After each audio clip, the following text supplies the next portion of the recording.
Hi friends, எல்லாத்துக்கும் வணக்கம். இது உங்கள் அக்ரி புக் யூடியூப் சேனல். இப்போது இந்த வீடியோவில் நம்ம எதை பற்றி பார்க்க போகிறோம் அப்படின்னா, தேங்காய் பூ மற்றும் அதனுடைய பயன்களை பற்றி பார்க்க இருக்கிறோம். வாங்க வீடியோக்குள்ளே போகலாம்.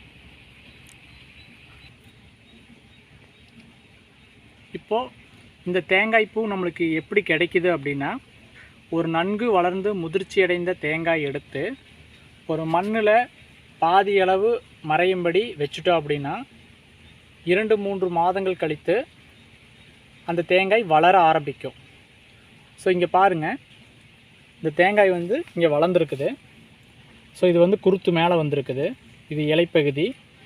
ஸோ இந்த மாதிரி நம்மளுக்கு முளைச்சது அப்படின்னா இதுக்குள்ளே வந்துட்டு தேங்காய் பூ வந்து உருவாகிருக்கும். ஸோ இப்போ இங்கே பக்கத்தில் பாருங்கள், இந்த தேங்காய் எல்லாமே வந்துட்டு நாங்கள் மண்ணில் மறையும்படி வச்சுருக்குறோம். ஸோ இது எல்லாமே வந்துட்டு இந்த மாதிரி முளைக்க ஆரம்பிக்கும். ஒவ்வொரு தேங்காய் வந்து கொஞ்சம் வித்தியாசம் இருக்கும். ஒரு 2 மாதம் 3 மாதம் அந்த டைமிங்கில் வந்துட்டு நம்மளுக்கு முளைக்க ஆரம்பிக்கும். இப்போ இதில் பார்த்திங்கன்னா இந்த ஃபஸ்ட்டில் இந்த தேங்காய் வந்து நம்மளுக்கு முளைக்க ஆரம்பிச்சிருக்குது.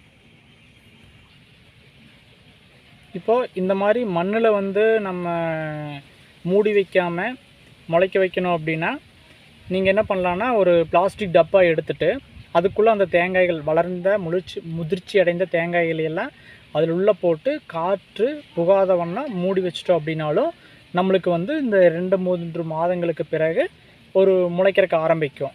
ஸோ இல்லாமல் இன்னொன்று என்ன அப்படின்னா, ஒரு பாலித்தீன் பை இருக்குதுல்ல, அதுலேயும் வந்துட்டு நீங்கள் நல்லா உள்ளே போட்டு காற்று போகாத மாதிரி கட்டி ஒரு இருட்டான பகுதியில் போட்டிங்கனாலும் உங்களுக்கு ஒரு 3 மாதங்களுக்கு பிறகு அது நன்கு வந்து முளைச்சிருக்கும். ஸோ இந்த மாதிரியும் வந்துட்டு நீங்கள் இதை வந்து முளைக்க வைக்கலாம். நம்ம எடுத்து வெட்டி பார்க்கலாம், அதுக்குள்ளே எந்த அளவுக்கு வந்து நம்மளுக்கு வளர்ந்துருக்குது அப்படிங்கிறத நம்ம பார்க்கலாம். இது பாருங்கள், நான் தோண்டி வச்சு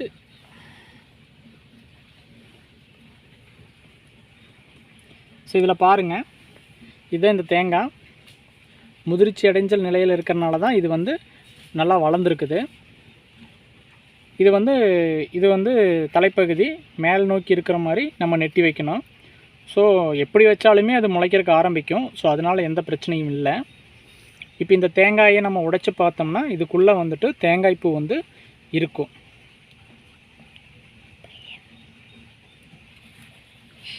ஸோ இப்போ நம்ம இந்த தோண்டி எடுத்த இந்த தேங்காயை வந்துட்டு நம்ம உடைச்சி பார்க்கலாம். வாங்க எப்படி இருக்குங்கிறத நம்ம உடைச்சி பார்க்கலாம்.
பாருங்கள், இது வந்து அந்த தேங்காயோடைய வேர் பகுதிகள் முளைக்க ஆரம்பிச்சிருக்குது.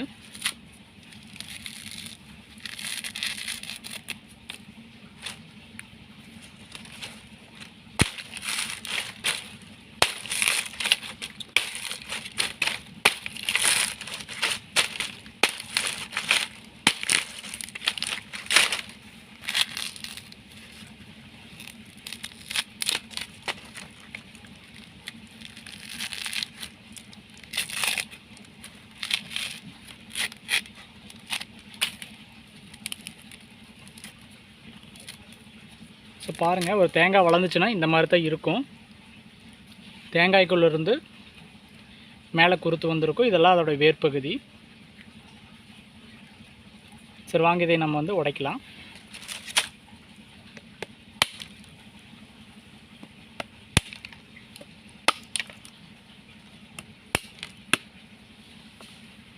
ஸோ இதில் பார்த்தீங்க அப்படின்னா தேங்காய் தண்ணியும் கொஞ்சம் இருக்கும்.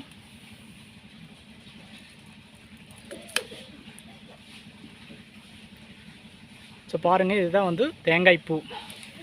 தேங்காய் அப்படியே இருக்கும், அதில் இருக்கிற தண்ணியும் ஓரளவுக்கு இருக்கும், பட் ஒரு பூ வந்து எக்ஸ்ட்ராவாக வளர்ந்துருக்கும். இதுதான் வந்துட்டு தேங்காய் பூ.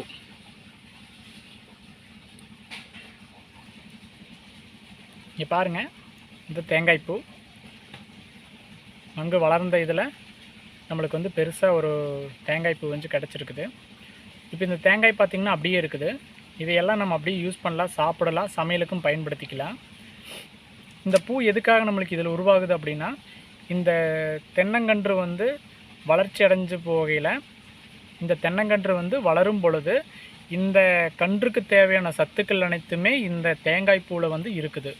ஸோ அதுக்காகத்தான் இந்த தேங்காய் பூ வந்து இந்த தேங்காயில் வந்து நம்மளுக்கு உருவாகுது. ஸோ இதில் இருக்கிற சத்துக்கள் அனைத்தையுமே எடுத்துக்கிட்டு இந்த தென்னங்கன்று வந்து நன்கு ஒரு வளர்ச்சி அடையும். ஸோ அப்போ இதில் இருக்கிற சத்துக்கள் வந்து நம்மளுக்கு கிடைக்கணும் அப்படின்னா இதை நம்ம வந்து நம்ம சாப்பிட்றதுக்கு எடுத்துக்கலாம். இதோடு சாப்பிடக்கூடிய பொருள் தான். இப்போ இந்த பூ எங்கேருந்து இதில் திடீர்னு உருவாகுது அப்படின்னா, நீங்கள் நார்மலாக சமையலுக்கு பயன்படுத்துகிற தேங்காயை வந்து உடச்சி பார்த்தீங்கனாலே அதில் மேல் பகுதியில் சென்டரில் ஒரு மிளகு அளவு இருக்கக்கூடிய ஒரு சிறு பூ இருக்கும். அந்த பூ தான் வந்துட்டு அந்த தேங்காய் வளரும் பொழுது அதுக்கு தேவையான சத்துக்களை கொடுக்கறதுக்காக பெருசாகிறது. இப்போ இது வந்து என்னென்னா ஒரு முதிர்ச்சி அடைந்த கருணும் கூடி இதை சொல்லுவாங்க. ஸோ இந்த தேங்காய் பூ வந்து ஒரு நல்ல சத்தான உணவுப் பொருளும் கூட. இப்போ இதை நம்ம அகற்றிடலாம். ரொம்ப ஸ்ட்ராங்காக இருக்குது. ஸோ இதுதான் பார்த்திங்கன்னா வளர்ந்த செடி. இதெல்லாம் அதோடைய வேர் பகுதிகள்.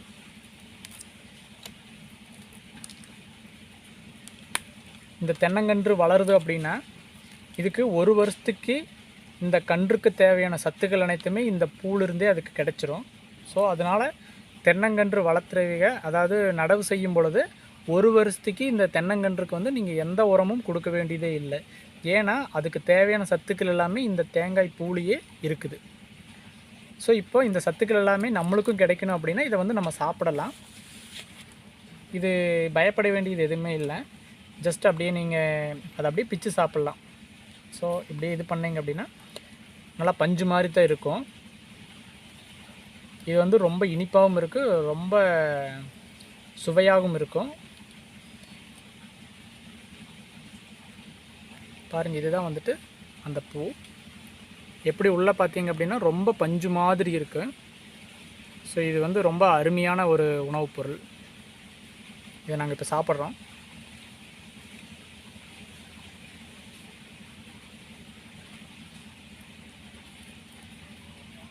இந்த சாப்பிட்டிங்கன்னா நீங்கள் மறுபடியும் இது சாப்பிட்ணுங்கிற ஒரு உணர்வு வந்து தோன்றும். ஏன்னா அந்தளவுக்கு வந்து இது ஒரு அருமையான சுவையாக இருக்கும்.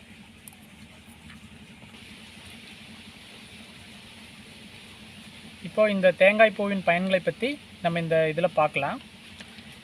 இது என்ன அப்படின்னா, இந்த தேங்காய் மற்றும் இளநீரில் இருக்கிற சத்துக்களை விட இந்த தேங்காய் பூவில் வந்துட்டு 2 மடங்கு சத்து வந்து ரொம்ப அதிகமாக இருக்கும்.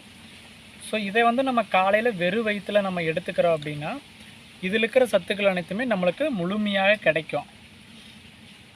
இது சாப்பிட்றதுக்கு ரொம்ப இனிப்பாகவும் இருக்குது, அதே சமயத்தில் இது வந்து ஒரு சுவையான உணவுப் பொருளும் கூட.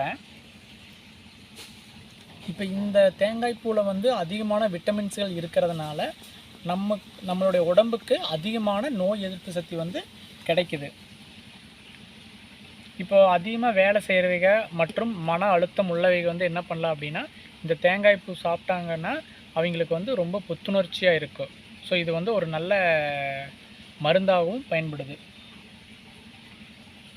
அது இல்லாமல் இது ஜீரண சக்தியை வந்து அதிகப்படுத்துது. ஜீரண சக்தி இல்லாதவங்க, அதாவது ஜீரணமாகலை சாப்பிட்ட அப்படின்னு சொல்கிறவங்க வந்துட்டு இந்த தேங்காய் பூவை எடுத்துக்கிட்டாங்க அப்படின்னா ஜீரண சக்தி வந்து ரொம்ப நல்லா இருக்கும். இப்போ இதில் வந்து விட்டமின்ஸு, மினரல்ஸ் இதெல்லாமே அதிகமாக இருக்கிறனால இது வந்து குடலுக்கு ஒரு பாதுகாப்பு அளிக்குது மற்றும் மலச்சிக்கல் இது வந்து குணமாக்குது. இந்த தேங்காய் பூவில் வந்து இன்சுலின் அப்படிங்கிற ஒரு பொருள் அதிகமாக சுரக்கிறதுனால இது சர்க்கரையோட அளவு வந்துட்டு ரொம்பவுமே கட்டுப்படுத்துது. எனவே சர்க்கரை அளவு அதிகமாக இருக்குதுன்னு நினைக்கிறவங்க எப்படி கட்டுப்படுத்தலாம் அப்படின்னு யோசிச்சுட்டு இருக்கிறவங்க இந்த தேங்காய் பூ வந்துட்டு வாரம் ஒரு முறையாவது நீங்கள் எடுத்துக்கிட்டீங்க அப்படின்னா சர்க்கரை அளவு ரொம்பவுமே கட்டுப்படுத்தப்படும். இது ஒரு நல்ல மருந்து. மற்றும் இது இதயத்தில் படிகிற கொழுப்பு மற்றும் இதயத்துக்கு ஏற்படுகிற நோய்களிலிருந்து பாதுகாப்பு அளிக்கிறது. இது வந்து உடல் எடையும் கட்டுப்படுத்துகிறது. ஸோ உடம்பு எடை வந்து குறைக்கணும்னு நினைக்கிறவங்க வந்துட்டு இந்த பூ வந்துட்டு, அதாவது இந்த தேங்காய் பூ வந்துட்டு எடுத்துக்கலாம் அதிகமாக. ஏன்னா இதில் வந்து கலோரியோட அளவு வந்து ரொம்ப கம்மியாக இருக்கிறதுனால உடம்பு வந்து ரொம்ப கட்டுக்கோப்பாக அது வச்சுருக்கும். மற்றும் இது வந்து சிறுநீரக தொற்று மற்றும் பாதிப்பை வந்துட்டு முழுமையாக குறைக்கிறது. ஸோ எனவே இது வந்து ரொம்ப, இந்த தேங்காய் பூங்கிறது வந்துட்டு ரொம்ப ரொம்ப ஒரு பயனுள்ள உணவுப் பொருளான விஷயம். ரொம்ப மருந்து பொருளாகவும் இது பயன்படுது. நீங்கள் இதை வந்து அதிகமாக உணவில் சேர்த்திக்கலாம், உணவுப் பொருளாக சேர்த்திக்கலாம். ஓகே, நன்றி.